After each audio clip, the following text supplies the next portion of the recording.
그러니까 이게 아마 1회인가 2회인가 될 텐데 처음에 이제 그 하이도 목포 이럴 때 하셨을 때 그러니까 저희가 이제 당연히 이거는 개인사 관련된 아버님 어머님 당연히 여쭤볼 수밖에 없는 주제였고 그 고향에 대한 기억 이런 것들에 대한 여러 가지 이제 것들을 이제 질문을 했었었는데요.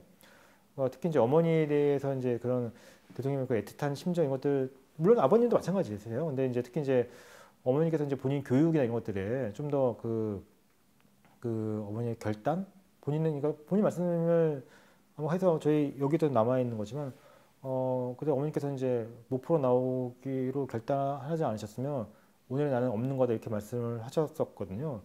거기서 자기가 안정된 생활하고 있는 그 농업이라든가 뭐 여러 가지 자산 놔두고 그러고 목포로 나올 결심한다는 것은 그건 보통 결심이 아니었거든요. 그 어머니 그가 그런 결정 안 했으면 나는 오늘날 나는 없는 거지. 그래서 이제 본인이 이 작업하셨을 때는 저희가 이제 저희 이 촬영하기 전에 이게 나의 마지막 기록이라 말씀을 하셨었어요. 그렇기 때문에 본인의 개인적인 내용도 그러니까 이제 이게 만약에 마지막에 판단하셨겠서 이제 어떻게 보면 이제 그 본인 어머니께 남기던 마지막 이제 내용이 될 텐데 그렇게 말씀하신 부분들이 되게 좀 이제 애틋한 기억들, 뭐 음식기에 대한 이제 어떻게 보면 이제 그 추억들, 그 부드러운 내용들에 관한 것들이 사실 이게 저희가 이게 구술사기 때문에 가능한 게 그러니까 보통 언론 인터뷰라면 그런 것들은 안 물어보죠. 그러니까 되게 그러니까 하드한 주제, 되게 현안의 주제 이런 식으로 가기 때문에 그러니까 이런 것들을 그래서 영상적으로는 저희밖에 남아있을 수밖에 없는 성격인 거예요. 또 이제 장소 자체가 그런 컨셉으로 세팅도 되어 있었고 그래서 본인이 그런 부분들을 되게 그러니까 뭐 평생 수많은 뭐 이렇게 인터뷰를 하셨지 않겠습니까? 근데 지만 그런 것들을 되게 담담하면서도 이런 이제 그런 그 기억들을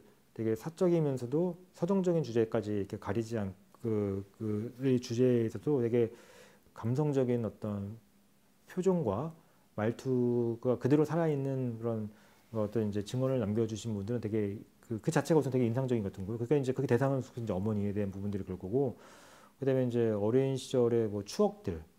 지금도 생각난 것은 일제시대에 이제 식량이 부족해가지고 네. 모두 굶주리고 그랬거든. 네. 간혹 너 이리 와. 그러고 한쪽 구석방으로 데리고 가서 어떻게 떡을 만들지 떡을 해서 먹이고 그 자식들에 대한 그 애정이 그렇게 강했어요.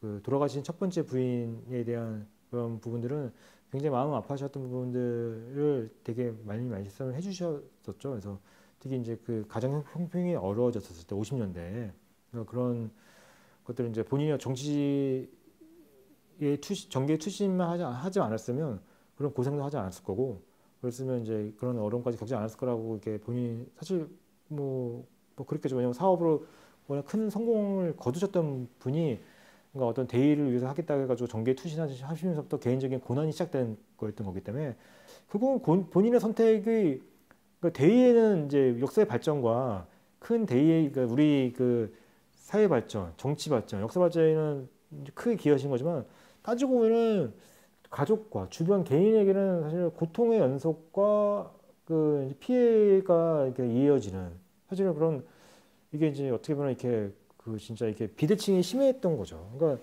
80년 이제 내란모 사건 때 조작 선거 때 이제 첫째 아드님이신 김홍일 의원이 그런 고문을 이기지 못하고 이제 그런 극단의 선택을까지 하게 되는 과정.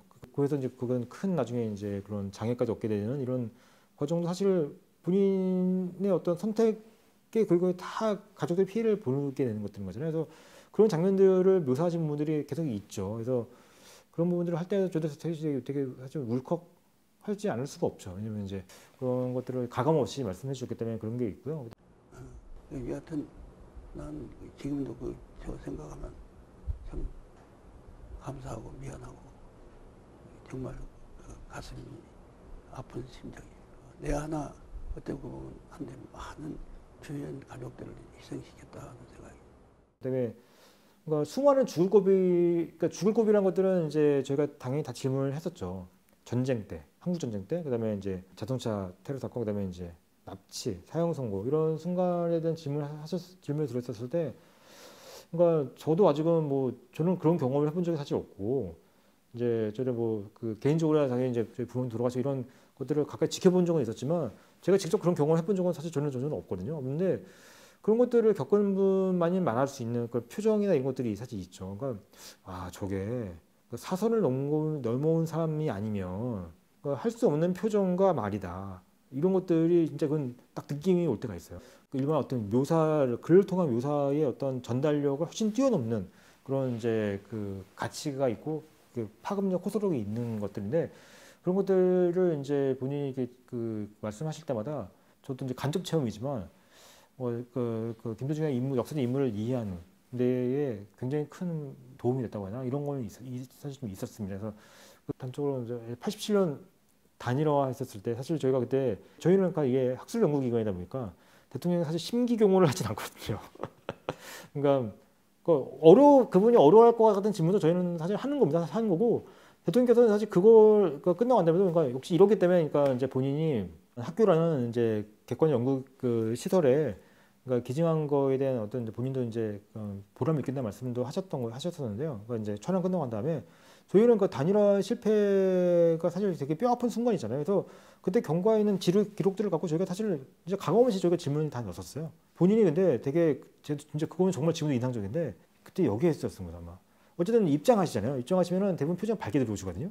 본인이 보시기엔 저희 관장님도 그렇고 저 같은 경우 저는 아예 그냥 뭐 아들뻘도 아니고 한참 이제 거의 뭐 손자뻘에 가깝고 뭐 저희 교장님 같은 경우도 거의 이제 막내 아들뻘 정도 되는 이런 정도 이렇게 차이가 나는 젊은 연구진들이 와가지고 이렇게 진행을 하셨는데 하다 보니까 되게 어떻게 보면 좀 되게 이뻐 보이시겠죠. 그래서 되게 그러니까 밝은 표정으로 항상 들어오시는데 그날은 제가 지금도 기억하는데 이 87년 대선 때 질문을 하셨을 때는 딱 들어올 때부터 굉장히 긴장하시면서도 뭔가 작정하는 듯한 그런 표정으로 들어오셨어요.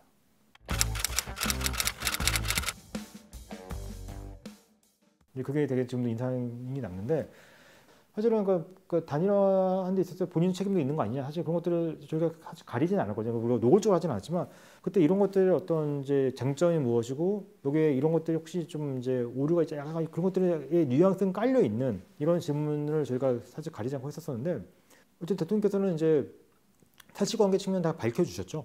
밝혀주셨고 이번에 이제 이거를 한번 정리하겠다라는 각오로 사실은 해서 대통령께서 볼 수 있는 뼈아픈 정치적인 과거로 평가받을 수 있는 부분은 사실 그때의 단일화 결과적인 실패. 본인은 이제 해명과 그러니까 본인의 소명은 하긴 다 하셨지만 그래도 그런 걸 감안하면 나라도 그래도 양보를 그냥 일방적으로 하는 게 맞았었는데 하지 못한 부분에 있어서는 뭐 본인도 이제 책임을 느낀다 이런 류의 말씀을 하셨잖아요. 기록을 남기셨고 저희에도 마찬가지로 남기셨는데 그러니까 그런 부분들을 하셨지만 그 경과에 대해서는 조목조목 설명을 해주신 분들이 되게 인상 깊었습니다. 나한테는 후보도 좋지만 당수만 갖게 되면 그것도 받아달라 그래서 내가 그렇게 하겠다고 그랬어요. 그런데 이 상수정 쪽하고 얘기를 해가지고 와서 나한테 와서 얘기했는데 나중에 상수정 측에서 그걸 거절했어요. 후보는 당수도 다 같이 해야 한다. 그래서 일이 어려워진 거예요. 그리고 또 하나는 김대중이가 대통령 후보 되면 공산당이라고 해서 군부가 쿠데타한다. 그렇게 양보할 수 없다. 이런 말이 나왔어요.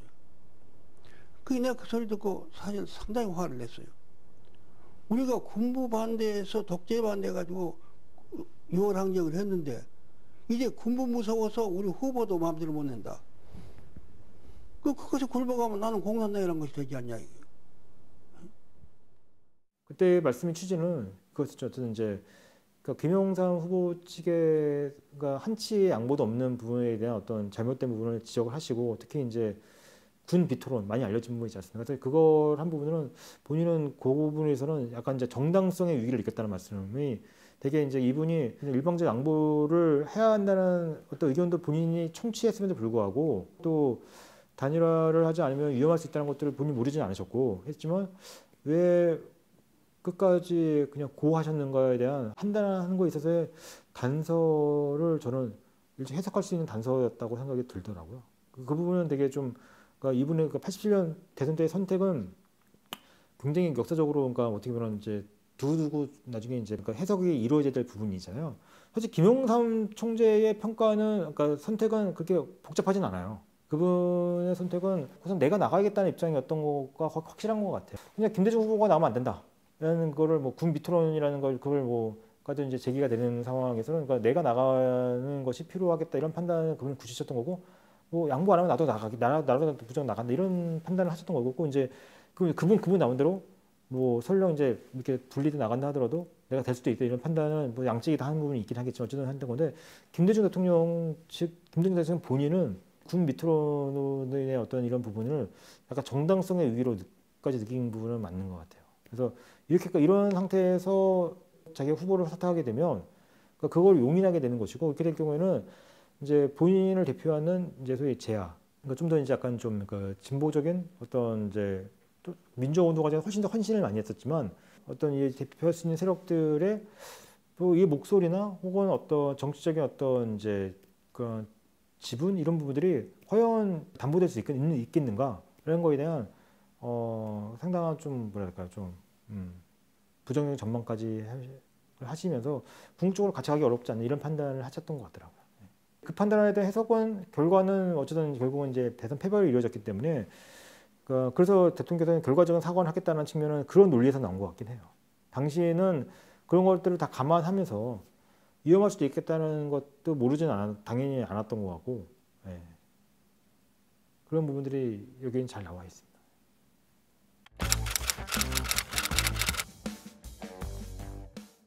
대통령께서 이제 망명을 선택하시는 것 과정 자체가 사실은 어떻게 보면 저는 되게 좀 영화 같다는 생각이 사실 좀 들어요. 그거는 제가 이미 번역돼 나와 있어서 제가 이제 질문을 여쭤봤을 때도 이제 그거에 잘 살려 있는데요.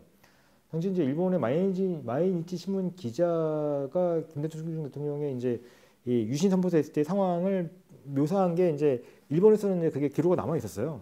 김대중 납치 사건을 전모라는 책에 이제 그 70년대 나온 책이죠. 그게 번역돼 있어가지고 제가 그걸 찾아봐가지고 대통령께서 되게 놀라셨었거든요. 그때 상황을 본인도 이제 하신가 되게 지금 되게 차분하게 이분이 고개를 끄덕이시면 다 기억 안 돼 이런 말씀이시거든요. 더군다나 저게 질문지 먼저 들었기 때문에 이제 그런 것들이었던 건데, 그러니까 되게 비장한 각오로 사실은 이제 망명을 선택하신 거였었죠. 그러니까 생각을 해보면 가족들은 다 한국에 와 있고 이분은 이제 박정희 정권이 총통제, 그러니까 유신 독재와 같은 조치를 취할 거라는 거는 예상했었지만 그 시점은 본인이 예상보다 빨랐다고 말씀하셨거든요. 실제로 이제 그래서 준비가 없이 오셨죠, 당연히. 그러니까 여비도 없었고, 그러니까 수중에 그러니까 사실은 이제 활동할 수 있는 자금도 부족했고, 그러니까 아무런 준비 없이 그러니까 원래는 이 병 치료차, 의문의 교통사고, 그러니까 테러로 의심되는 사건에 그러니까 다리 치료를 하기 위한 목적으로 사실 이제 오시는 거였고, 근데 여기 또 연결적인 말씀드리면 저는 이 다리 이 치료차 일본으로 이제 대통령께서 왔다 갔다 많이 하셨었거든요. 이제 저는 그때 그게 다른 자료에서는 이게 이유가 안 나왔었어요. 왜 많이 가셨을까? 그래서 일본이 아무래도 의료기술을 그때 당시에는 더 나으니까 그래서 가지 않았을까 정도로 추정했던 거였는데 대통령께서 여기서 뭐라고 말씀하셨냐면 정권이 한국에서 치료하면 무슨 음모를 할지 모르니까 그래서 간 거예요, 일본. 그러니까 72년 뭐 아시다시피 이제 5월 8대 총선 전날 무안에서 이제 광주로 가시는 이제 도로에서 갑자기 이제 교통사고 당하셔가지고 이제 다리에 큰 부상을 당하셨는데 구사일생을 살아나셨던 거지 않습니까? 근데 하다가 이제 치료를 받으셔야 되는데 대통령께서는 뭐라고 하시냐면 그러니까 이 치료를 받는데 받는 데 있어서 그러니까 받는 도중에 뭔가 잘못될 수도 있기 때문에 본인이 안전한 일본으로 갔다고 말씀하신 거였어요. 거기서 이제 확인됐던 그랬던 거거든요. 그래서 일본으로 가게 되는 배경을 알 수가 있게 됐던 거였는데, 그러면서 이제 여러 번 가시다가 이제 72년 12월 11일에도 망명 이제 그때는 이제 유신이 선포되기 직전이었던 건데 그때가 뭐 이제 여러 번 갔을 때 중에 이제 한 번이었던 건데 받고 돌아오시려고 했던 거였지만 이제 유신 선포 소식을 들으시고 본인은 이제 망명 선택을 하신 건데 어쨌든 말씀드렸던 묘사했던 이제 마일지 신문 기자의 그런 이제 어떤 증언 기록을 통해서 이제 그걸 제가 질문 드렸을 때 대통령께서 이제 그때 상황을 비감 있게 비장감 있게 설명을 해주신 거죠. 네. 쉽지 않은 선택이었지만 이대로 도가게 되면 아무도 유신 반대에 대한 목소리가 나오지 않게 될 것이고 결국은 보면 유신 선포에 대한 거의 합의가 되어 있는 것처럼 그러니까 자기라도 반대의 목소리를 내세워야지만 균열을 낼 수 있다 이런 내용을 말씀하신 거였어요. 이거는 전 역사적 평가를 할 부분이 있는 게 제가 1차 망명을 말씀드리는 이유가 뭐냐면 되게 이분의 활동에 되게 빛나는 순간 중에 하나인데 그만큼 덜 조명받고 있어요. 이게 왜 그러냐면 김대중 대통령의 10월 18일 날 도쿄에서의 유신 반대 성명이 국내외에 있어서 유신 반대 1호 반대 운동이에요. 그러니까 유신이 10월 17일 날 국가 비상조치를 통해서 비상계엄이 선포되면서 나오게 되지 않았습니까? 18일 날 바로 다음 날 이 반대 성명이 나온 거는 김대중 대통령이 유일했던 거였어요. 이 사태의 성격을 간파하고 한치의 지체도 없이 이제 이거를 하신 거였는데 그 표정이나 이런 것들이 지금도 되게 인상에 남죠. 그게 아마 본인으로서 그게 쉬운 선택이 당연히 아니었을 거고, 사실 김대중 대통령은 어떻게 보면 이제 수많은 그러니까 끊임없는 위기와 끊임없는 어떤 결단의 연속으로 이루어진 삶을 살아왔던 분이시잖아요. 그때 망명, 그러니까 사실은 이제 그 귀국 거부와 망명 반유신, 그러니까 투쟁 선언도 그 중에 하나였을 거라 생각이 사실 들어요. 되게 빛나는 순간 중에 하나고, 그만큼 또 위험한 순간 중에, 위험이 시작되는 어떤 선택의 자발적인 선택에 의해서 이루어진 순간 중에 하나였겠죠.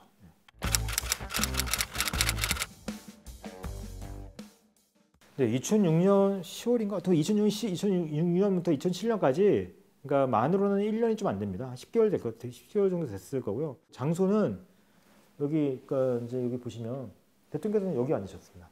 그러니까 저희가 탁자가 있어서 이제 요 탁자에 이제 질문자와 그다음에 이제 관계자들 좀 배석을 하셨고요. 여기와 그다음에 사저, 자택의 응접실에서 반반 정도 될 겁니다. 그래서 장소는 딱 두 군데였죠. 질문지는 저희가 항상 일주일 전에 먼저 드렸습니다. 일주일 전에 이제 딱 해서 이제 비서실 통해서 이제 드렸고, 대통령께서는 한 번도 그걸 빼놓고, 그러니까 준비 안 하고 오신 적이 없으세요. 왜냐면 본인이 이제 저희가 드린 질문지를 갖고 오시는데 펼쳐 놓은 거 보면 항상 메모하신 게 보였어요. 사실은 그분 본인 내용이고 다 아시는 내용들이잖아요. 그래도 불구하고 거기서 또 메모를 해오시는 거 보면서 이게 참 보통이 아니구나, 이런 거를 저희가 좀 알 수 있는 하나의 어떤 작은 에피소드라고 생각이 되고요. 뭐 진행은 저희가 이제 시간은 대부분 1시간 정도였어요. 그러니까 이제 보통 처음에 그 비서실을 조율할 때도 대통령께서 이제 좀 고령이셨기 때문에, 그러니까 많은 시간을 전부 다 할애할 생각은 없었고 1시간 내외라고 했는데, 하다 보니까 딱 그 정도로 맞게 됐었어요. 근데 가끔은 일정 때문에, 그러니까 건강 때문에 못 하신 적도 있고, 오히려 저희가 투석 날짜는 피해서 했었어요. 그러니까 근데 해외 일정 이런 것 때문에 제 생각에 한두 번, 몇 번 정도는 투석 이후에 한 적도 있긴 있었어요. 분명히 있었는데, 근데 그때는 확실히 컨디션이 안 좋으셨어요. 그러니까 저희는 뭐 대통령 직접 오시는 입장은 아니었기 때문에, 투석하셨을 때는 원래 공식 일정이 없거나 없고 거의 없고 안 잡힌다고 하셨고, 그냥 사저에서 자택에서 이제 좀 뭐 외빈들이 좀 너무 그러니까 긴급한 경우만 조금 뵙고 이런 정도로 이제 하는 경우였는데, 저도 이제 그럴 때 말씀드렸던 것처럼 이제 저희 도서관 관련된 보고라든지 이런 때로 몇 번은 뵌 적은 있었는데, 확실히 투석하시고 난 다음에 표정은 좋지는 않으세요. 약간 좀 얼굴도 다 부어 있고 좀 그런 거 보면 좀 마음은 좀 아팠죠. 그러니까 저는 좀 거인이 그래도 이렇게 참 이 시간의 어떤 무게, 그리고 이제 이렇게 노쇠하신 모습은 또 어쩔 수 없다는 생각 때문에 사실 좀 마음 아프다고 했었는데, 그럼에도 뭐 흐트러진 모습 보이고 이러지는 절대 않으셨고, 구술하실 때는 최대한 어떤 본인의 어떤 그런 기억력을 최대한 살리시면서 이게 다 잘 응해 주셨고요. 그렇게 해서 저희가 40일에 42시간 26분 정도의 기록을 남길 수가 있었고, 진행하기 전후에도 여러 말씀들을 많이 해주셨죠. 그래서 어떤 이제 당시 뭐 정치적 현안이라든지 주로 이제 국제 문제에 대한 본인의 말씀들을 많이 좀 들려주시고, 그래서 그런 것들을 듣는 것도 되게 좀 즐거움의 하나긴 했었죠.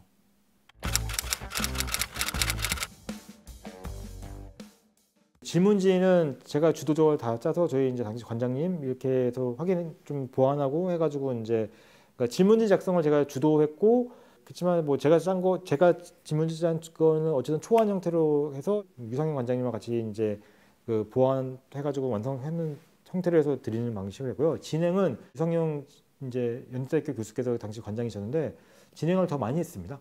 전체적으로 보면 한 2대1 정도? 2배 정도 더 하셨을 거고요. 그분이 이제 다른 일정이 있거나 이걸 했을 때는 제가 진행하고, 또 주제에 따라서 제가 좀 할 수도 있어서 하고, 저는 옆에 이제 그때는 제가 옆에 배석을 하고요. 그래서 이런 식으로 이제 교차해서 진행을 했고요.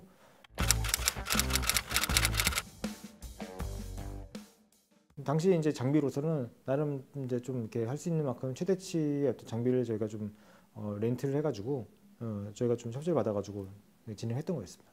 저희 갖고 있죠. 네. 네. 그래서 제가 뭐 부분적으로 어떤 이제 필요한 사항이 있으면 공개를 좀 하고 있는데요. 이제 이 책이 나와서 제가 이제 계획을 잡아가지고 저희가 준비한 영상들은 순차적으로 다 공개할 계획입니다. 네.